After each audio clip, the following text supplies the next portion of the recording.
Okay, we're going to bring the public forum to order. My name is Rich Johnson, I'm the chair. We're going to first do a roll call to my left. Matt Bergen. Pat Richardson. To my right. Paul Thompson. Lance Johnson. Okay, we have a quorum, we can go, we're good. So first I'm going to go over the current map and the proposed map. And I'm going to actually answer a question to one of our prior persons that came up to ask a question. So the current map, a requirement according to the legal, John to my right, is 10% for population. We have other data in the census data. We have population greater than 18, which, like I always say, it really doesn't help me much because it doesn't tell you about other people a little bit less that are eligible for voting. Then we actually have registered voters. But so currently, the total population in St. Mary's County is 113,958. So the average, if it was nice and equally distributed, it would be 28,490 between each district. So currently, District 1 is below the average by 1,813. District 2 is below the average by 3,852. District 3 is also below the average by 1,977. District 4 way above the average, 7,641. So what we did is we did our own maps. We had a vote and we selected Matt's map, and I always say mine was very similar to Matt's, but we picked Matt's map. So his numbers, let me go to the table here. Okay, so let me go back. I've been doing this, I'm getting tired of doing this stuff. But for percentages, just to give you a flavor of the first map, for population, it varied anywhere from 7.07% to 31.8%, way above the 10% requirement. Greater than 18, and of course I'm still talking about the original map, greater than 18 was 8.64% to 31.29%. And for voters registered, it varied from 2.47 to 24.92. And again, we only went according to population for our 10% requirement. So once we did the maps, Matt's numbers are, for percent-wise, for population, from 0.34% to 1.01%, so way below the 10% requirement. For people greater than 18, it would vary from 0.48 to 5.74%. Registered voters is 0.648 to 5.59%. So, and that's Matt's version 3 map.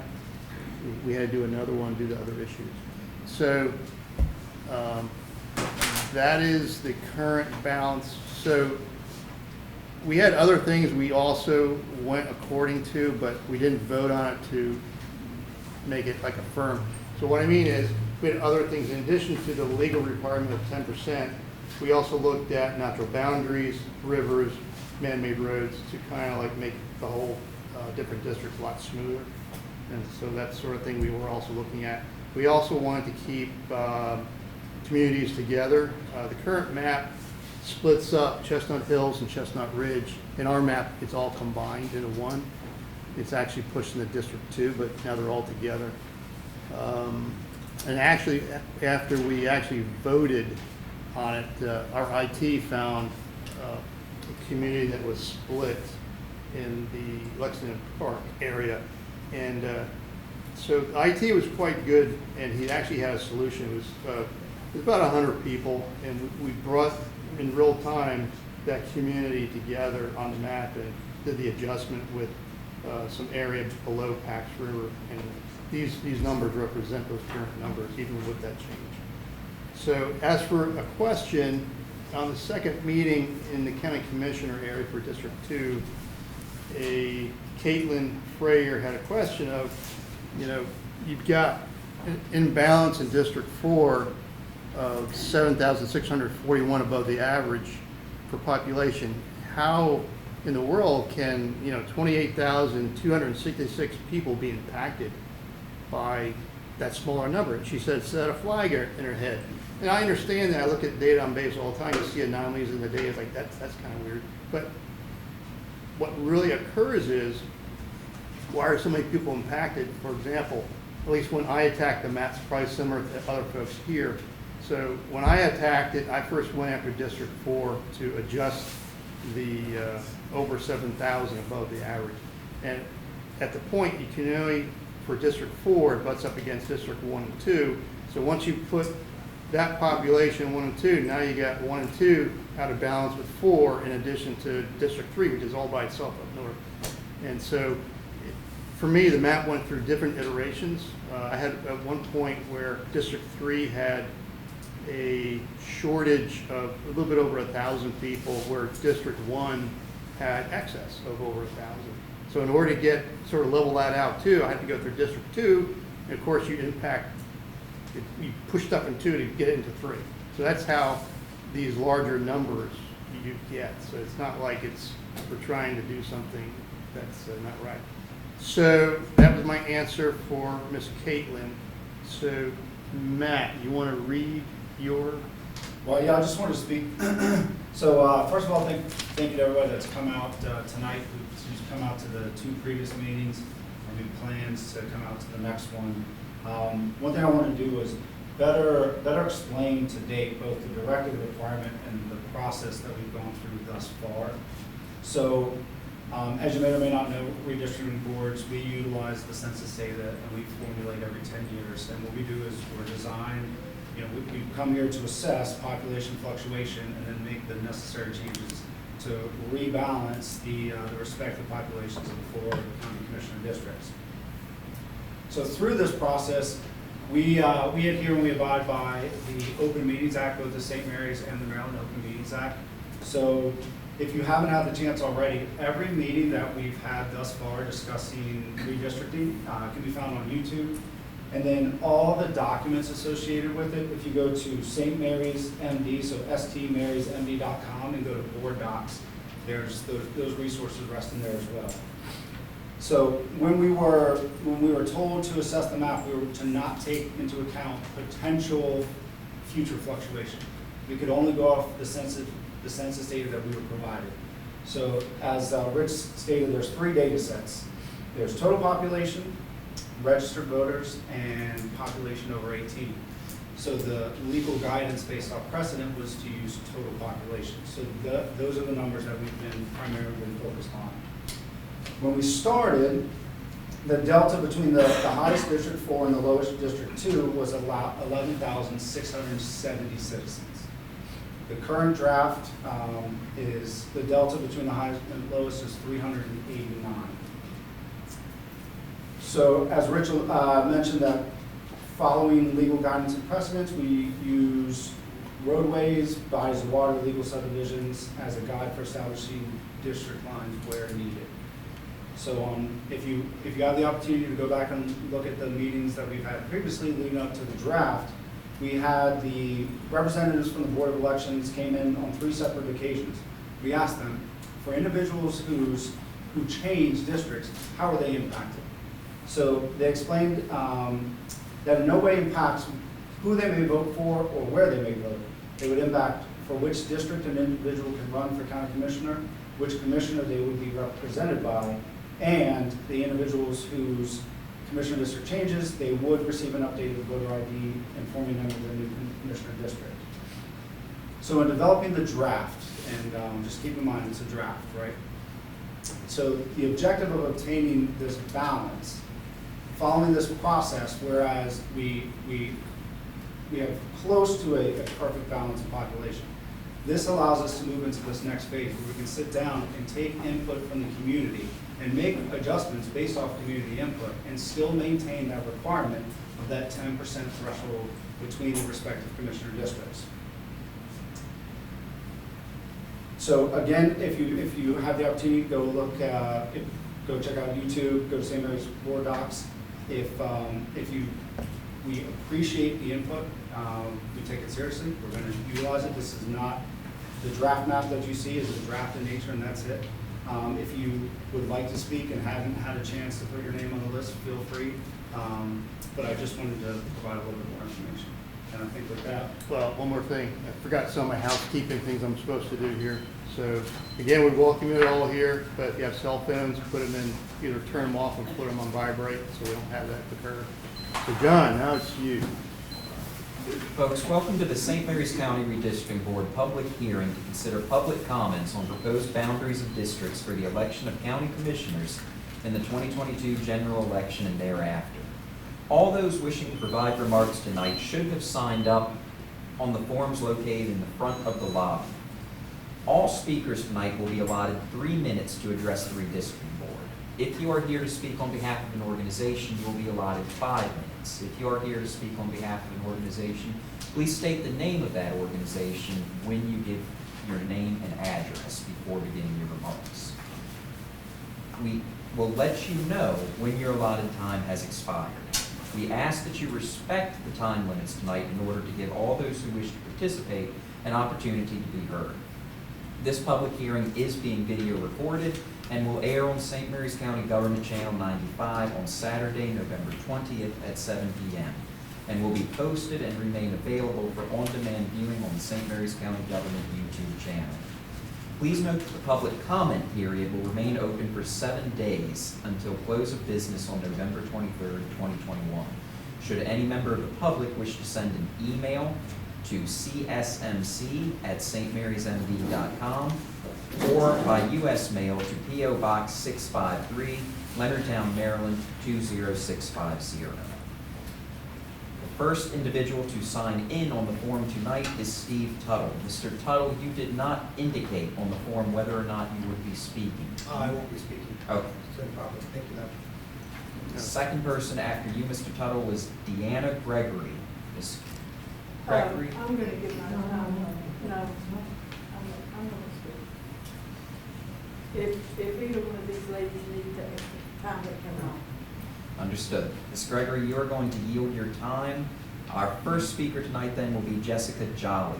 Ms. Jolly, if you could please stand, approach the microphone in the middle of the room, and state your name and address for the record. Hello, I am Jessica Jolly. I live in Great Mills, in Hickory Hills, so that should be enough to find me. So I'm just looking at these maps and I'm a little perplexed. As mentioned earlier, there were some boundary lines drawn by highways, for example. My neighborhood goes into the 4th district under the proposed plan. But I have to say, there's not a lot that's relatable for me for the 4th district, which includes Town Creek, all the way up to the north. So I think that, at least for my community, that would really break us apart from the 1st district being represented. Second thing is, I'm a little concerned with transparency with your methodology. I understand you're using census data, and it's great to cite your resources, but I would like particularly to know how you came to draw this map, right?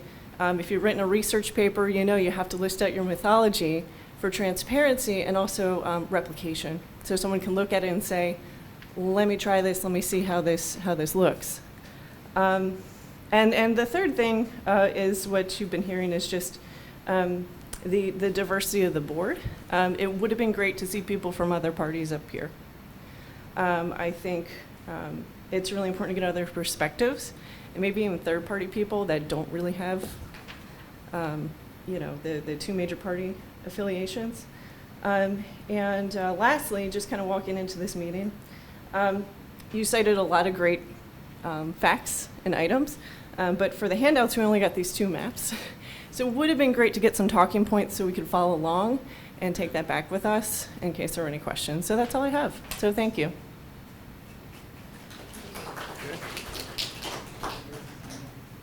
Mr. Chair, my apologies. I forgot in my remarks to tell you how many total speakers we have signed up tonight. We have a total of 6 signed up at present.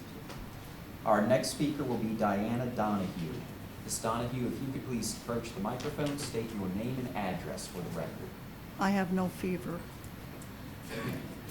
This is not going to work for me. How is this?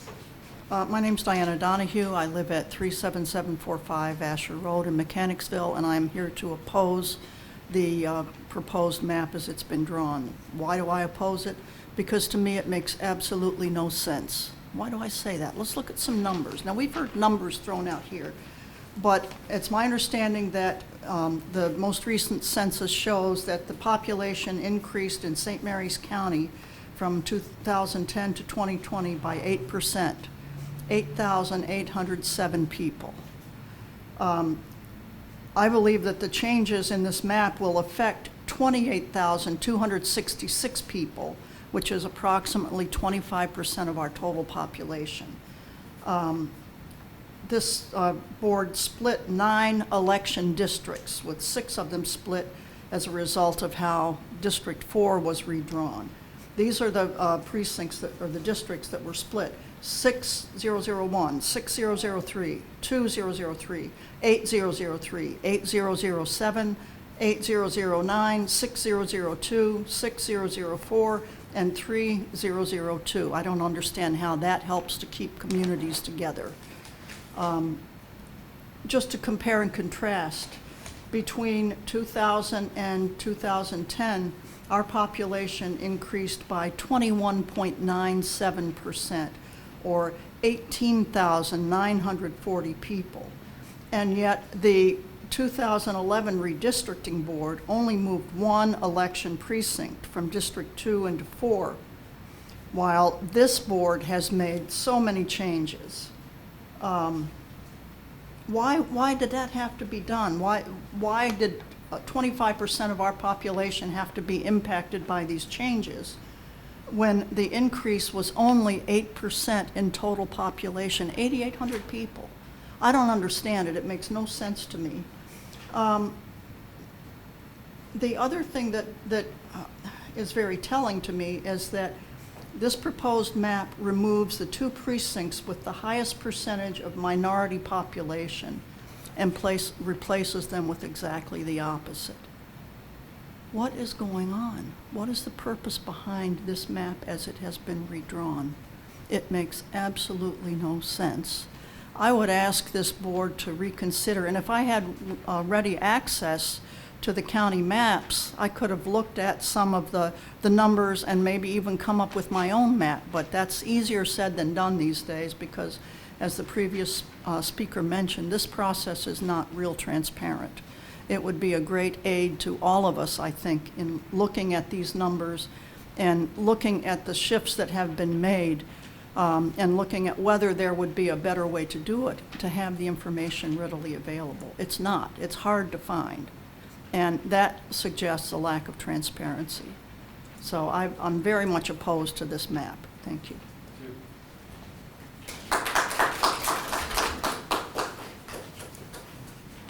The next speaker to sign up is Laura Hart. Ms. Hart, if you would like to approach the microphone in the center of the room, please state your name and address for the record. Okay, my name is Laura Hart. I live at 38426 Barbara Court in Mechanicsville. And I think Diana went over a lot of the points that I'm going to make, so this will be a little bit shorter of the things that I wanted to say. You talked about not planning for population growth in the future, and I don't know that I could argue with that, but it sure does seem like when you look at the impacts, the most heavy impacts are to the to the Lexington Park and Great Mills part of the county, and it affects disproportionately the minority African American community in that area. And it sure does seem to me that part of the way of dividing these up and splitting up these districts the way you did was basically looking ahead to the possibility of Annapolis coming along and changing the way we pick our delegate, our district representatives to be within district as opposed to countywide. And I'm just wondering if that's part of what you're doing, is just kind of dividing up a minority community, which is very democratic, to make sure that if there is in-district voting for district representatives, that the African American community and minority community in general still has a lack of representation within the community. So I really ask you to go back and and look at those areas try to keep those communities together so that we are not, so we show respect for everybody who lives in the community. So please reconsider that if you could. Thank you very much.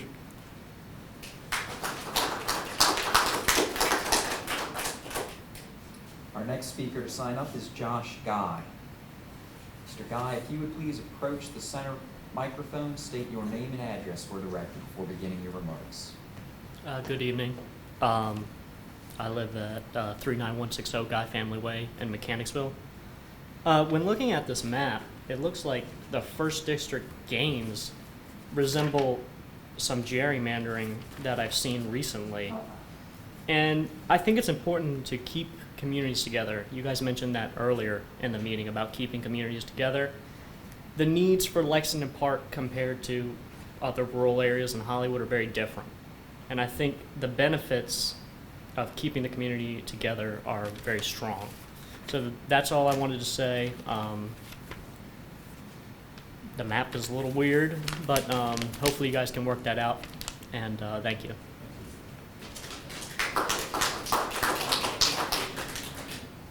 Next speaker to sign up is Erin Anhol. Ms. Anhol, if you could please approach the microphone in the center of the room, state your name and address for the record before beginning your remarks. Hi, I'm Erin Anholt. I apologize. My notebook's a mess. It's also my Dungeons and Dragons notebook because I'm a nerd. So I just want to thank you guys first and foremost for the hard work that you must have put into this. I don't envy you. Did I say I live in Hollywood? Sorry, I live in Hollywood also. So I don't envy this job at all. I want to thank you guys for the hard work you put in.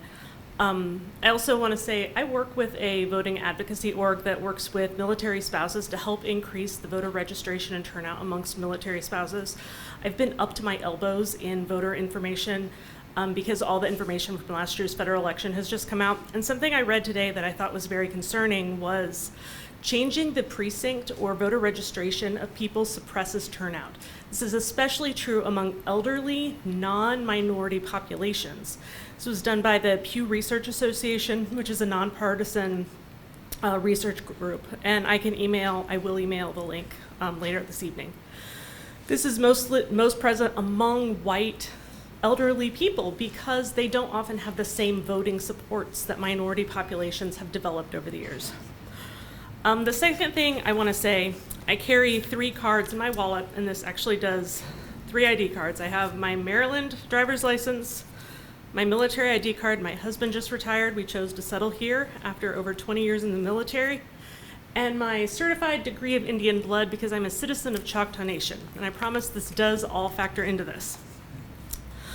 A couple years ago, when we first moved here, we lived in the military housing in Columbia Colony right behind Target, and they were facing redistricting in the schools at the time. For the 5th time in 10 years, that community was going to be sending their kids to a different elementary school. And the military community right there came together. We talked at the school board meetings. Karen Bailey was a huge advocate for us. I'm so thankful for her work. We ended up still getting redistricted, but there was a workaround put in because of our advocacy as a community. When communities are cut up, what has happened comes back to my Choctaw ID card, because in many places throughout history, they've broken up minority communities. And for my community, they sent my grandmother to an Indian boarding school less than 100 years ago by breaking up the voting rights in Oklahoma, by redistricting and putting the reservation into 3 different state Senate seats, so that they didn't have the voting power. And they chose to kidnap these kids, and that's essentially what it was. I don't think anybody's trying to kidnap anybody, and I'm not accusing that at all. But community is more than just what neighborhood you live in. It's people like the seniors who their community came together and advocated for the new senior center, which is great. That is important. And if you're redistricting people and changing their precincts and giving them new cards, what's going to happen is it's going to suppress voter turnout among that population more than any other. That's the most vulnerable for just new cards.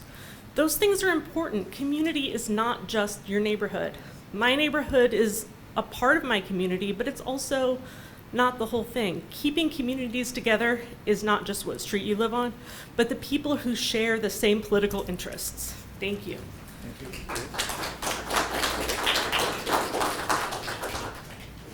Next speaker is Alessandra Rogers. Ms. Rogers, if you would please approach the microphone in the center of the room, state your name and address for the record. Okay. Good evening. Thank you for your time. I'm Alessandra Rogers from Piney Point, here to express my strong opposition to Mr. Bergen's map. First, like others, I'm disappointed in the lack of representation here. I do not see myself among you or among the men who appointed you, but more importantly, I do not see the community your map affects the most represented here. We did ask for a diverse redistricting board, but our commissioners did not listen.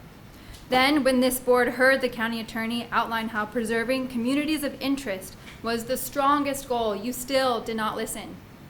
You even argued, Mr. Bergen, in favor of making dramatic changes to district just for the sake of numbers, and that changing someone's representation isn't a big deal, a notion I heard repeated by both Mr. Johnsons.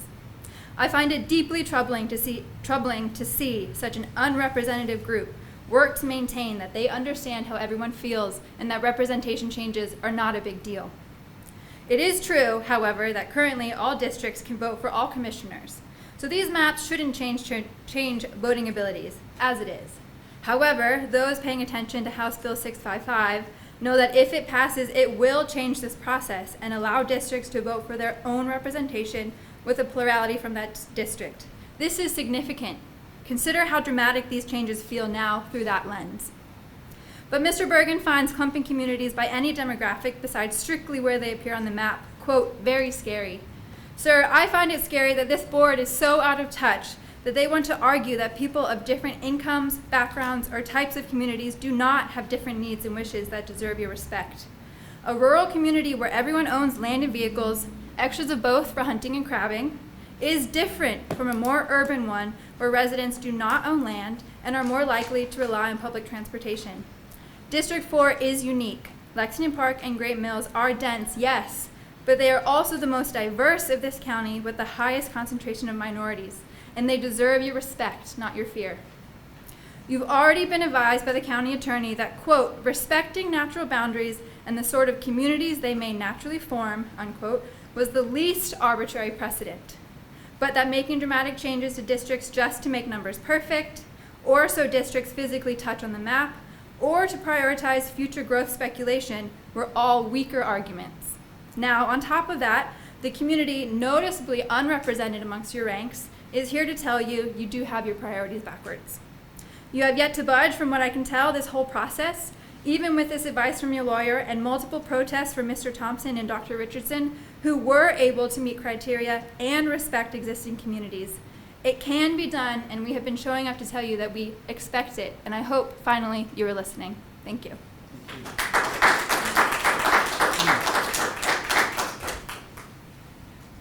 Next person to sign in on the sheet was William Hall. Mr. Hall, on the prompt whether or not you wanted to speak tonight, you wrote maybe.